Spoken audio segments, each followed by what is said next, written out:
app, find Trace Together from the App Store or Google Play Store, enter your number, key in the one-time password, and consent to your mobile number being stored in a secured registry.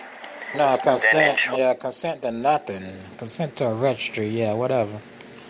Bluetooth and push notifications are switched on. iPhone users also need to keep the app running for it to work. Now, how the app works is that it first attaches a random ID to your mobile number. It then uses Bluetooth to detect other users who come within 2 to 5 meters of you and records their random IDs internally. Now, if for that is so number, fucking dumb. This is so fucking dumb. Bluetooth to detect other users who come within 2 to 5 meters of you and records their random IDs internally. So that's what they wanted to do with microchips. Let's read this right here. Let's read this. How the app works is that first attaches a random ID to your mobile number. Well, when you get a chip, you're going to have a random ID in a chip. And that's going to be your information in the chip also. Your name, whatever information they want to put, your healthcare information. Let's keep going. To your mobile number. It then uses Bluetooth. Then it uses Bluetooth to detect other users who come within 2 meters to 5 meters of you. So how do you know that person has a disease? Bluetooth to detect other users who come within 2 to 5 meters of you and records their random IDs internally. Now, if for instance I have tested positive for COVID-19, MOH will... That's what the testing centers are already up and running in England, UK, Europe.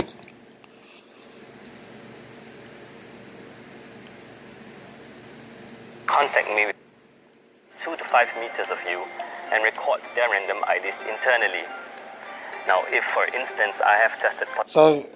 So, no one's going to test positive. If you do test positive when they roll out these tests, they're fucking lying to you.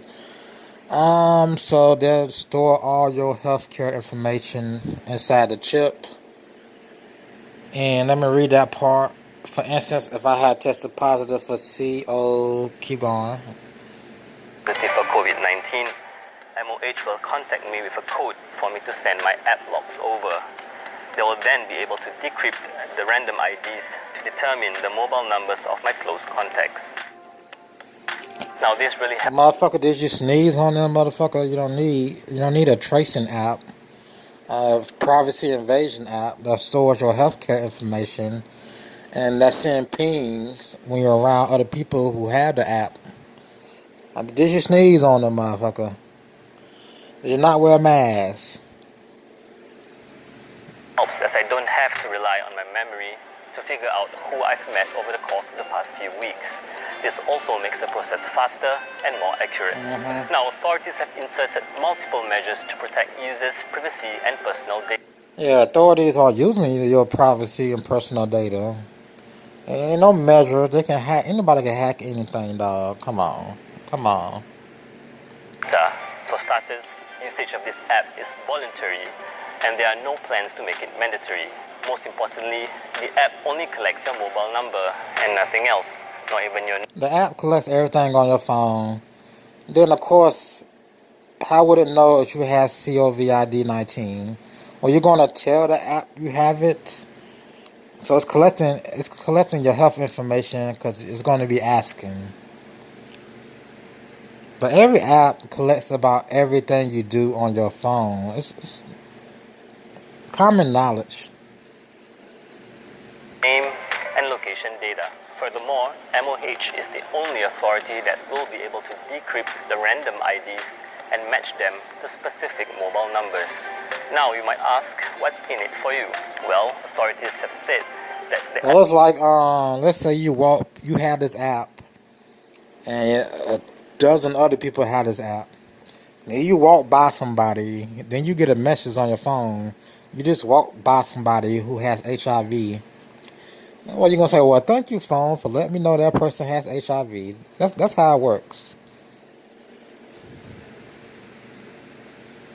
Will help protect yourself because authorities will be able to contact you quicker If you have been in close contact with an infected person, it also helps protect your loved ones and the community because it will help minimize the spread of the virus and make things easier for contact tracers. Yeah.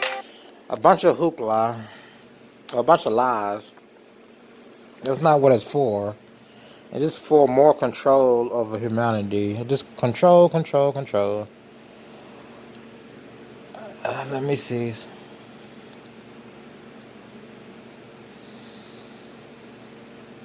Australia. Imagine what a task it would be to recall all the people one has crossed paths with in the past few days, let alone weeks, for COVID-19 contact tracing purposes. Earlier this month, Singapore launched its Trace Together app. It gives off short-distance Bluetooth signals between smartphones of users in close proximity. And if you got Bluetooth on, turned on your phone, people can steal your fucking information. If you got Bluetooth on, I can probably download the app, and I can download everything on your phone onto my phone. That's how Bluetooth works. Like all your files on your phone, it can be downloaded from another device when you turn on Bluetooth. So Bluetooth is not secure. If a user is diagnosed with COVID-19, health authorities can gain access paths with in the past few days, let alone weeks, for COVID-19 contact tracing purposes. Earlier this month, Singapore launched its Trace Together app. It gives off short-distance Bluetooth signals between smartphones of users in close proximity. If a user is diagnosed with COVID-19, health authorities... And guess what? If people don't have phones, guess what? Then they're going to say, well, we need to chip everybody. Can gain access to the app data to identify the people the user has had close contact with. Extremely useful information, but it raises concerns about... I'm going to see what else it says. app. It gives off short-distance Bluetooth signals between smartphones of users in close proximity. If a user is diagnosed with COVID-19, health authorities can gain access to the app data to identify the people the user has... That's with any disease. It's not even a fucking disease. It's a virus, y'all. It's a virus, not a disease. It doesn't live on in you forever. Contact with. Extremely useful information, but it raises concerns about privacy issues in government surveillance. Yeah, because that's what it is. It's government surveillance. It's invasion of privacy. What the fuck you think it is? They say it's meant for you to be contacted if someone walked past you with a disease that you can contact easily. Basically, what they're trying to say. That's bullshit. That's privacy invasion. So if I walk past you and you have this app downloaded, or if I walk past you, I have a chip in my hand, you have a chip in your hand, I would get sent information, your information, that you have a fucking disease. Like, what the fuck? Precedented times. At any other time in the world, I'd probably be one of the most vocal voices on this, saying that we have to think really carefully before we introduce this kind of app that essentially breaks all known privacy laws that we've had. Essentially, it's going to tell... You said it breaks all known privacy laws. And why is there privacy laws? To prevent your privacy from being invaded. Okay. The device and the services, who we've been in contact with at various points, and in most countries that's going to be highly unusual. Singapore claims the app Highly does unusual, not collect or use location data of any kind. They do, yes, they do lose location data because it reads your phone. It's a registry. It reads your phone, reads your information. It has access to your contact list. Yes, it does. There's a user's phone contact list or address book, and no data is uploaded to the government. All data collected... All data is uploaded to the government. Stored locally on the user's phone and encrypted, and is automatically deleted after 21 days. It's not deleted. Singapore's not the only country to adopt digital contact tracing methods.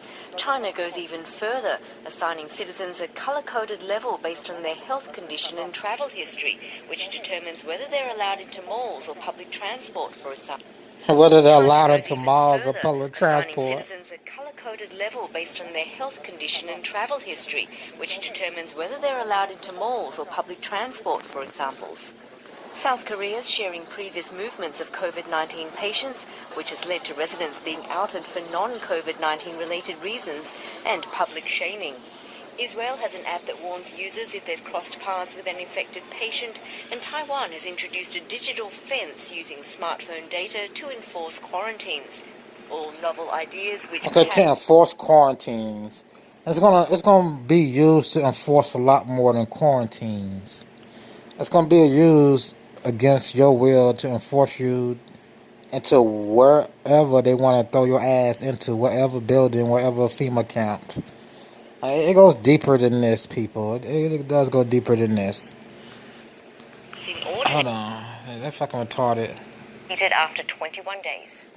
Singapore's not the only country to adopt